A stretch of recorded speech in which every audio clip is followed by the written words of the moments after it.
Dar kai mokėsi Marijampolės gimnazijos suole, Antano svajos siekė dangų.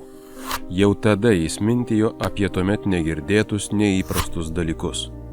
Žmogaus skrajojimą ore, manevringų lėktuvų konstravimą, dausų užkariavimą. Nors pirmojo pasaulinio karo audros kartu su mokslo draugais nubloškė jį į Jaroslavlį, kur teko baigti mokslus, o inžinerijos žinių semtis Sankt Peterburgo artilerijos mokykloje, širdis visada veržėsi atgal į Lietuvą. Grįžęs į nepriklausomą tėvynę, jis tapo vienu pirmųjų karo lakūnų. Tačiau leitenantui Gustaičiui nepakako vien valdyti svetimus sparnus. Jo galvoje jau sukosi ambicingiausias planas – sukurti lėktuvą, kuris būtų ne prancūziškas, ne vokiškas, o lietuviškas. Čia, prie šio stalo, gimsta ne šiaip brėžinys, o Lietuvos aviacijos židinys.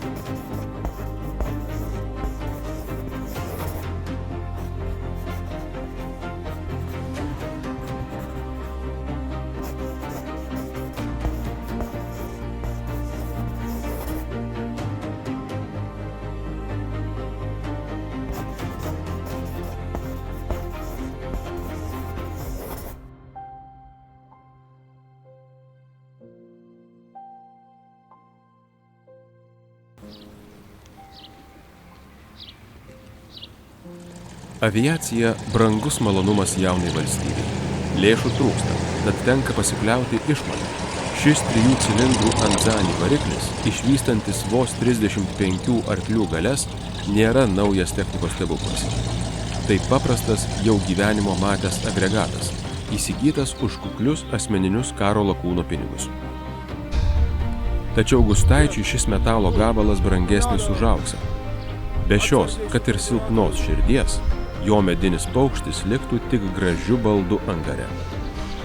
Tai akimirka, kai svajonė įgauna jėgą kelti sparnus nuo žemės.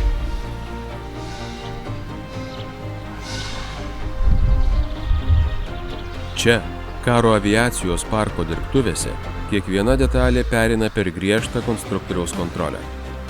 Gustaitis žino, aviacijoje klaidos nedovanotinos, jos kainuoja gyvybės. Jis pats braižė, pats skaičiavo, o dabar pats prižiūri, kaip uosio ir pušies rėmai, aptraukti drobę, virsta vientisu skraiduolio kūnu. Šis procesas nėra gamyklinis konvejeris, tai rankų darbas, į kurį įdėta ne tik inžinerinė mintis, bet ir begalinis kruopštumas.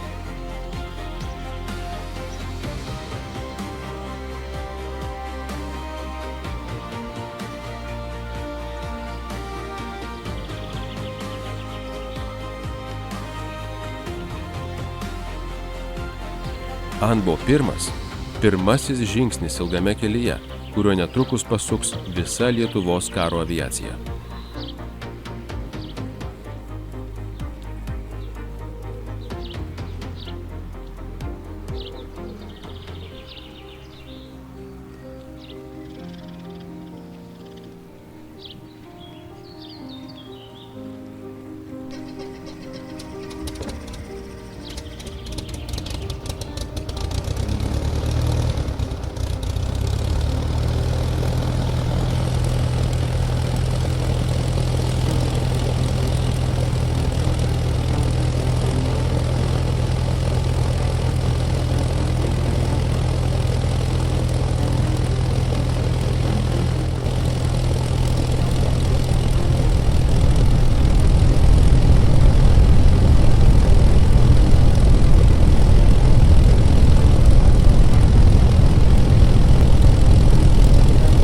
Tūkstantis 925 Liepos 14.